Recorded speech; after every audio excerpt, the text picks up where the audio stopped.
This stuff Yerushalmi Shabbos. The article Ozba edition that Pagim Ralph, right after the Mishnah, the Gemara, at the top of the page, 7 lines at the top. In the Vilna, it is Samach Zayin base. The Gemara on Halacha Vav. So our Mishnah said Hazar v'Niskar actually takes him yodo, somebody who shoots an arrow and remembers before it leaves his hand. We changed the girsa based on the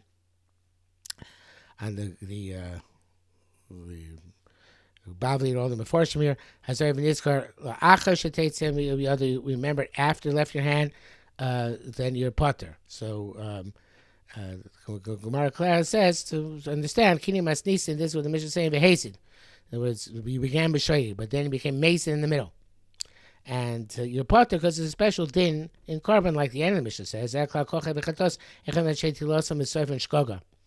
has to be if it starts striking in Sefer Zodon, or vice versa. Then there's no chiyuv chatos. The article brings down in note 3 that there's a the Marie Kurkus and Hilchos Shkogos, Perek Beis, and Kir Sefer there have two different psukim they suggest are the basis of halacha. One is Vayikra Dal Chav Zayin, Basos Achas in Mitzvos Hashem Asher Lo Te'asena. So it's Achas mi that's on the din of Karma Chatos. So it says you have to be Achas. It's got to be one complete thought from beginning to end of a shogeg, not half of it, and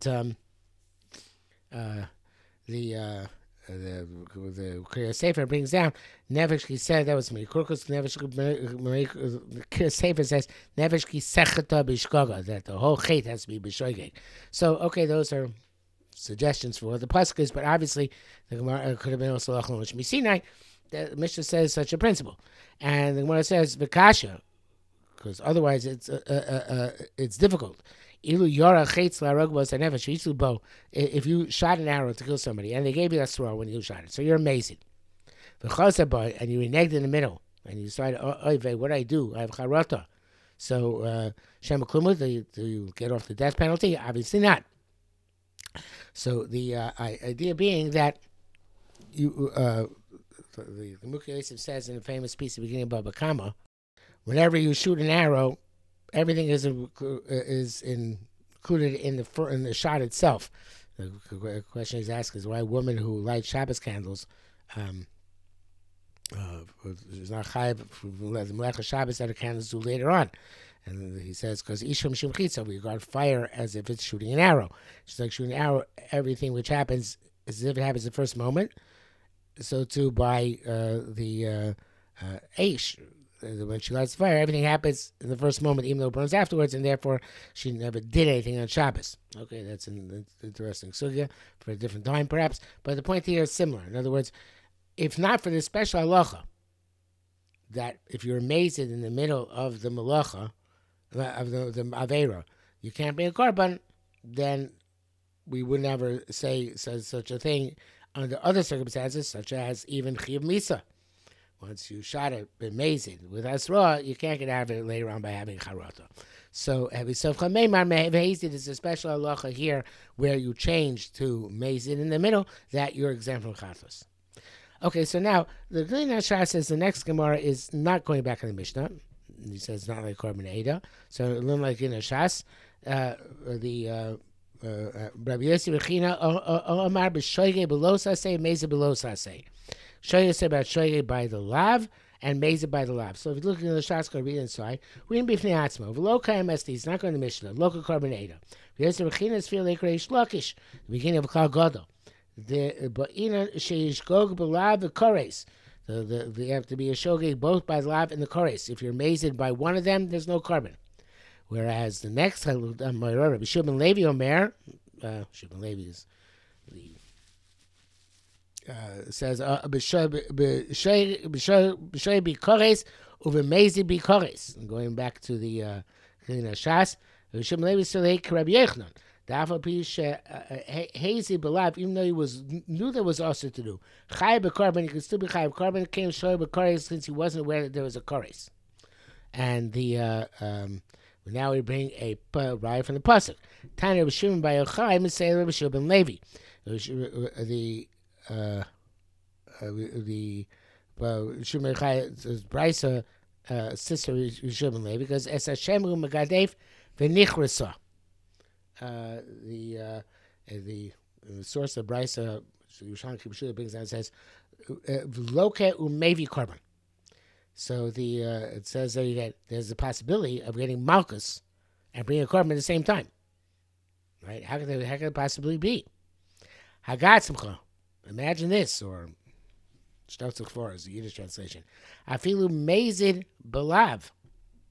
It says here, because, but both the Kina Shas and the Midbar changed it to lav from Mikoris. Afilu mezid belav, masibo velokev maybe korban. Even it must be they're talking about you're amazing the lav, because otherwise this wouldn't make any sense. How you have malchus and a korban. So must be the amazing belav masimbo. Assuming that they gave you hasra, the loikan, you get malchus, maybe korban, right? Then so you bring there's a korban. It's like going on in the Gilin Hashas. Perish the loik ushal asras halav. Afilachim maybe korban mishum shigas koris.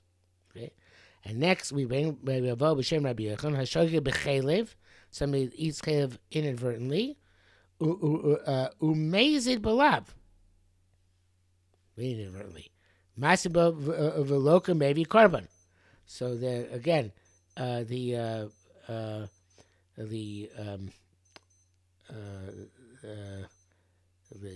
Korean Shas. Valzem maybe v'shem Rabbi Yochanan the bemes v'shoyge b'chelev v'mezid b'lav loika maybe korban shim shigos koris. Because by chelev is also a koris. And therefore, it's possible to be mazed on the lav and showing the chorus, and you bring the korban. So Rabbi Yochanan b'shas bavli sham. So that is the our sugya. And now the Gemara goes on to a fascinating ramification of this, and this manifestation is halachos in the bavli, but this manifestation of it is unique to Yerushalmi Tani. Ein misaskim below b'chalim ba'arayis. There's no such thing as misasik by chelav and arayis. You know, the Babi Ashkenene, because you have a no from it. You know, you're conscious of what you're doing because of that no that you're getting. But anybody here doesn't say it, but it says here, the conscious distinction. Misasek b'Shabbos potter. Somebody's misasek on Shabbos because Melechus Machshavas are Soter, so you're potter. Okay, now, Gemara gives an example. It says, this is unique to Yerushalmi. Chalomi arayis, these I should say these examples. Chalomi arayis chayev hechavila. And so, how do we have this distinction between the Shabbos and chalomi arayis? So, hareni koitzer chatzi grogeres. A person said, "I'm going to cut a half a grogeres, harvest a half a grogeres." The koitzer grogeres, and he did a full grogeres. He's potter because that's called misasek. He wanted to do only half a grogeres. Right, the question Yerushalmi Bavli is increases Sky Melachto Chatuch Tolish Mechubar Sky Melachto Mechubar Zev Mechubar Acher. Right, the Shurim issue, if I recall correctly, does not come up in the as a ramification in the Bavli, but here it is. It is if you had a mind deliberately.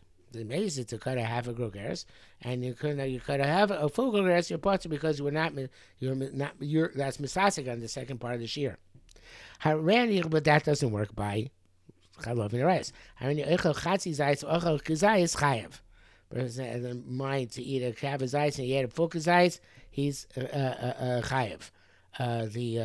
Because no issue melechas machshavas that has to be done with melechas machshavas, and you had in mind to do an isser, right? So it doesn't seem like necessarily the issue is hanoah. Seems that you can't say once you started doing something, the only time you have an exemption if you completed it inadvertently, very similar to our Mishnah, right? Is because of the it's just the way you started.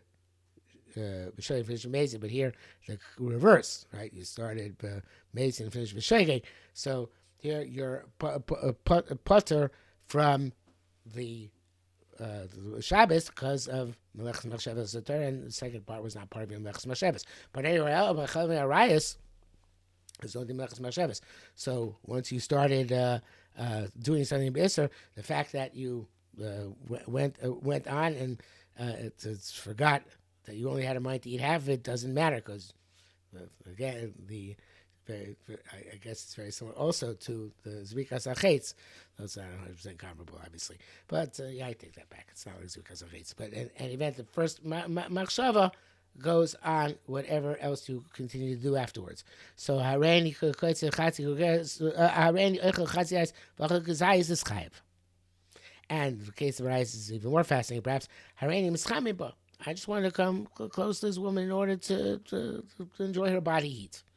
V'heraba, and then you ended up doing hara, so you're chayiv.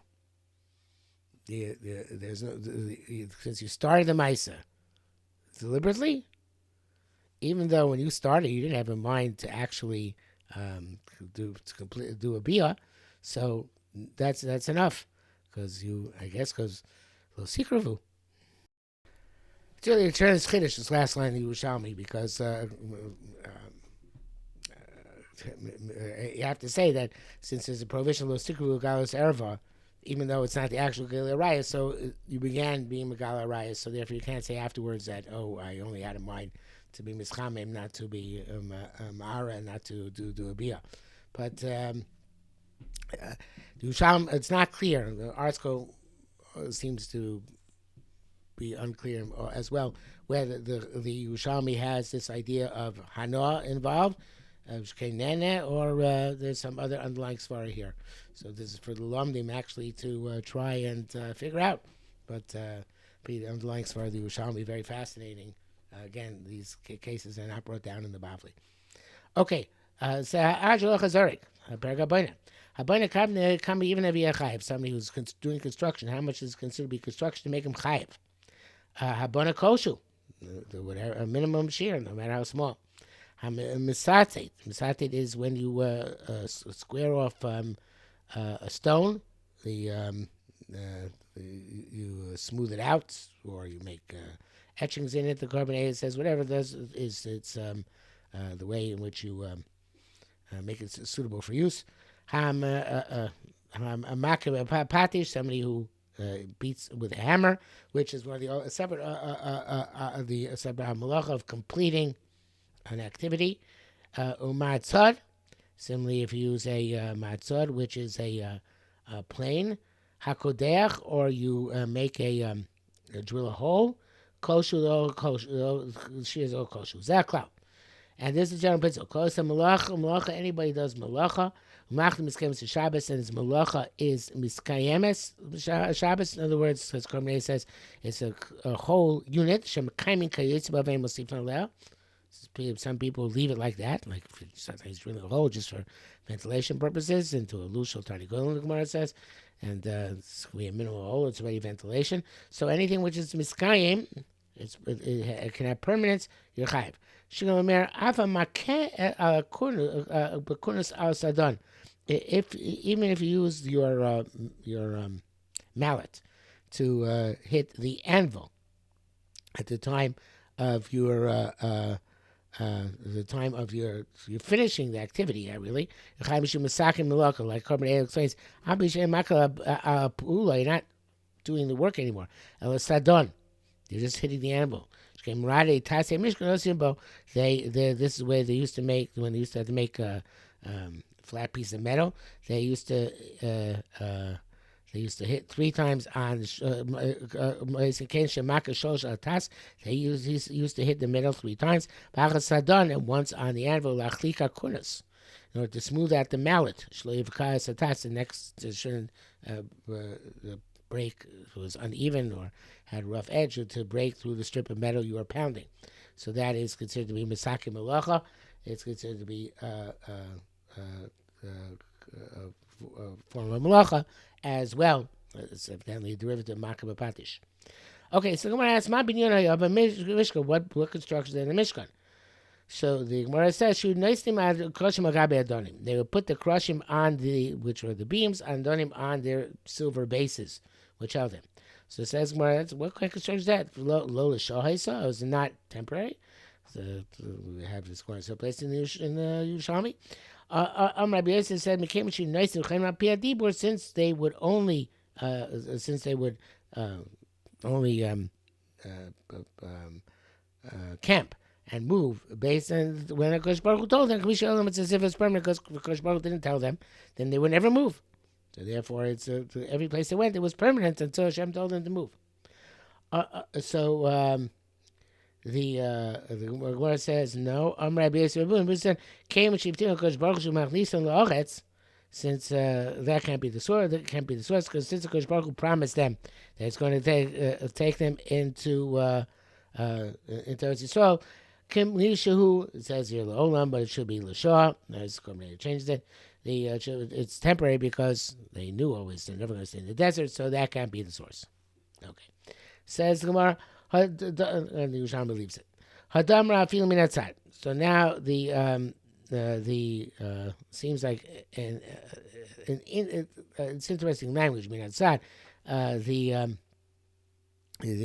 For the building of the Krushim. I mean, because no Minatzah means kind of like Lachayad indirectly, but here it means, like the Korban says, that sometimes I feel Binyan Minatzah, Shemay Binyan Chayav, Shayamaz Krushim Loya, Binyan Mamish. It's not true construction. They're putting something into its slot. So therefore, it's something which is not, strictly speaking, absolutely construction, like bricklaying, so that you're Chayav. Hadam, I feel also got to be davar acher, and even putting it on something else, because here the construction you're saying is from the crushing which you put on top of the adonim. Hadamra binyan gabe kalim binyan, also telling us that clearly the adin itself was the adin itself was a keli. So it tells us that if you're building on top of kalim, it's a binyan. Says no, that last point at least this is different. Adonim kikarka hein. The Adonim are like karka. So the Korban says really going on all of them. In other words, that's because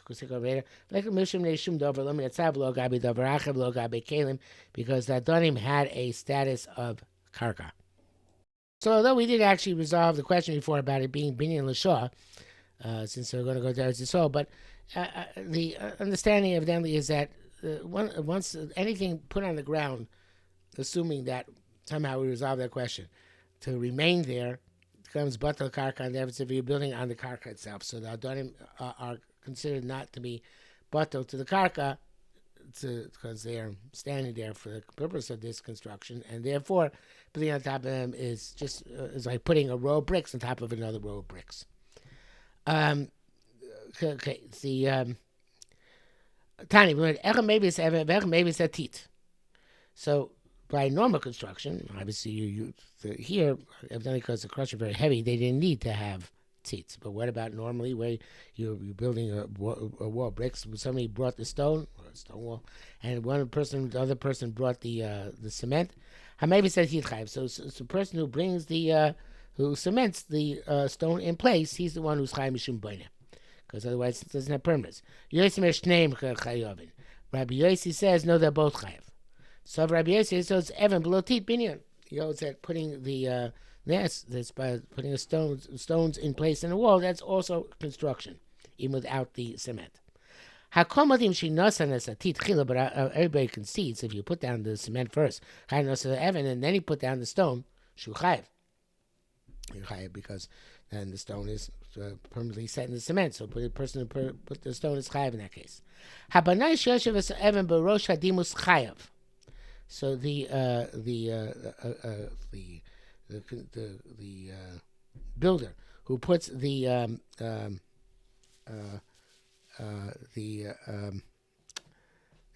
stone at the top of a row, he's chayiv. So the mean it's called says why do you have to tell me this? Rabbanan, it's going to tell this according to Rabbanan, because evidently when you put the stone at the top of the row, I don't know exactly why. I guess perhaps it's like a capstone, right? It's like a capstone when they build bridges with arches. The capstone doesn't require any cement; it just sits there and holds everything else in place. So evidently, somehow this stone, which you put on the top of the row, it doesn't require cement, even according to Rabbanan. And therefore, you're chayiv just for putting the stone there. There's another reason why, but this stone is unique. It doesn't require cement, even Rabbanan. Reb Chaim wants to say it doesn't require cement because he's not putting another row of bricks of stones on top. Okay, whatever. For some reason, this one doesn't require cement. Fahind avi dapin. This is the Korban says fahind avi dapin agabi krosa bayis.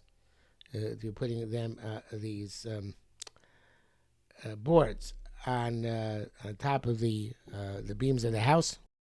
Or David Safin, so he makes thresholds for the house. Chayim mishum bona. It's chayim on account of bona.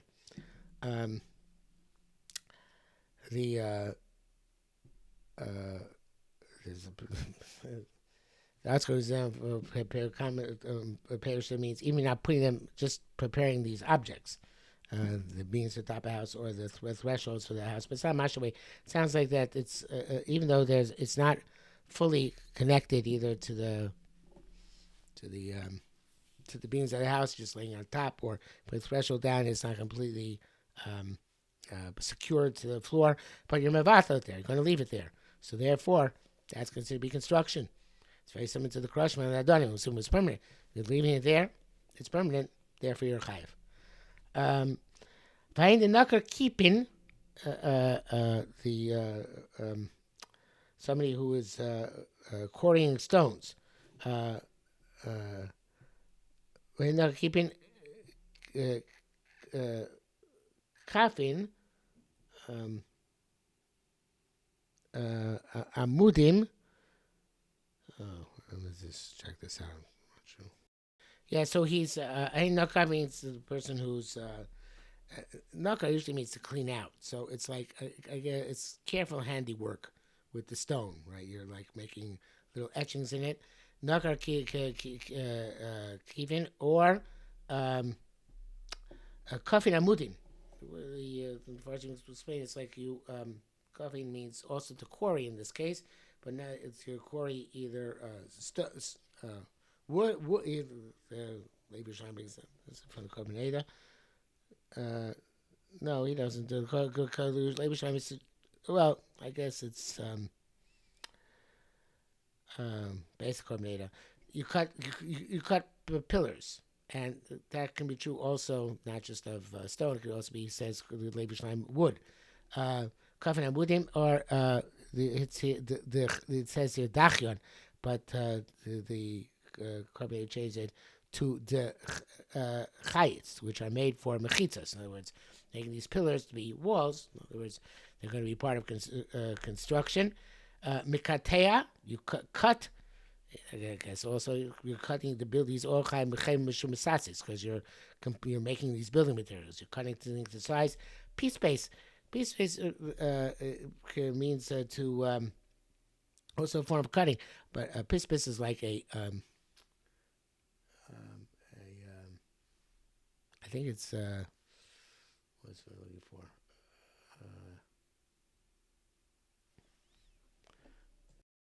A mosaic. So pistis I think means meat. You cut the stones in order to make them small stones for the purpose of making mosaic.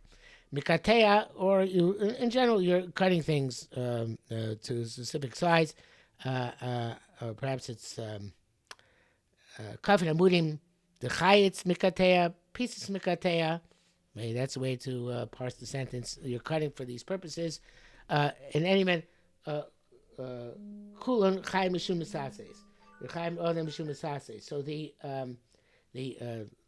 in order to not read it the way I just read it, kafin amudim, the chayitz mikatea, pieces mikatea, kulon chay. So the gears are here. Instead of kulin, bulin, blocks. And then it would be and naka kipin, kafin amudin, the chayitz, comma, mikatea pispis, cuts for mosaics, mikatea bulin, he cuts for blocks. Chaim, all of them chaim mishum sasis, or chaim because sasis, because you're shaping your building materials.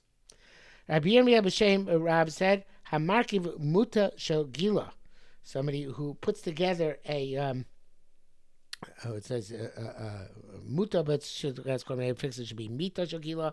It is a bed which is made out of sections, and so this is your chayiv shumbayna. So constructing this, even though it's a keli, if you're putting this thing made out of sections together, you are chayiv shumbayna, and this is similar to the Gemara in Shabbos. I think Mito Shel Prokim, I think is the case over there also. So the Rabbi Zira said, said, no, it's not. It's like you're taking a frame and putting it on top of bricks on Shabbos. So you're a potter. There's no binyan b'kelim in this manner. Rabbi Huna Hori l'Reish Galusa. Rabbi Huna to pass in the house of Reish Galusa. Latir Shulchan Program Shabbos. Allow putting together a table which is made of section Shabbos. Rav Huna Bar Chia. Rav Huna said, "Have ame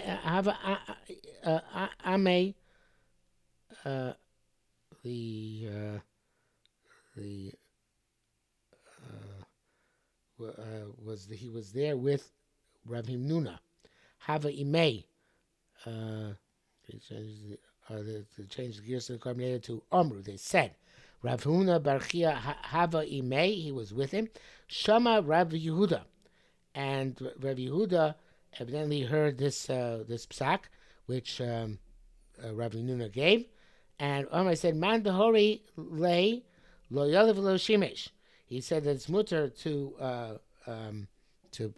put together this sectional table, to not learn and to not serve under Talmidei Chachamim, because he also says binyan b'kelim in this manner where it's a sectional object which you put in the sections together.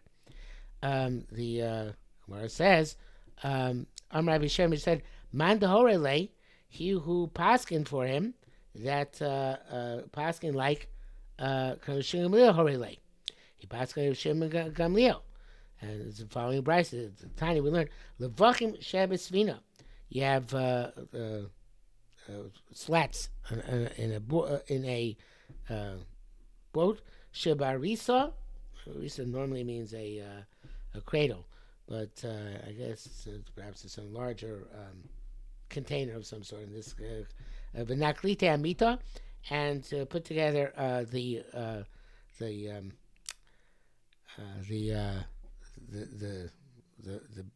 beams of a bed, the regular shulchan, or the leg of a table, yad hasakin, or the handle of a knife. It says shabarosho. Yerushalmi says shapiresh. They separated. So all these things are the forms of binyan b'kelim. Right, you're constructing these seats, which are in the sfina, or in the arisa. Perhaps it's about when you're constructing this arisa. It's like not a cradle, a mixing bowl. They're putting slats into a mixing bowl to put it back together, and they're putting the board, what do they call it? The not the boards of the bed, the circular things which you then put together, whatever. So all these things are show Yadasakin. All these things came apart, and now I put it back together again. I raised the yachsi, you shouldn't pack it back together again. Be mixed, put it back together again. I raised the potter, and this potter, there is no binyan b'kelim under normal circumstances, even though Rabbanan asked it. V'im taka raise the chayiv. If you were tokea it, if you did it with strength, in other words, that there's something which you made a permanent fix, so then according to Tanakam chayiv. For Shingam Liamer, Shingam says im hayu rafim. If initially they were weak, in other words, the connection is not a strong connection, and basically it's made to take apart and put back together again. So then even the chatchila, that you're allowed to put it back, noitel umachzir. So he who said that you're allowed to take the sectional table to put it apart back together again, and so on and so forth. As Korban says, I feel chatchila came the rough like the mechel shamiyitka v'inu ki horu b'rfoya horu. They were matir in a case where it was made to be collapsible and put back together again, that there's no binyan b'kelim under those circumstances. That's like Rabbi Shimon Gamliel. And that's it for today.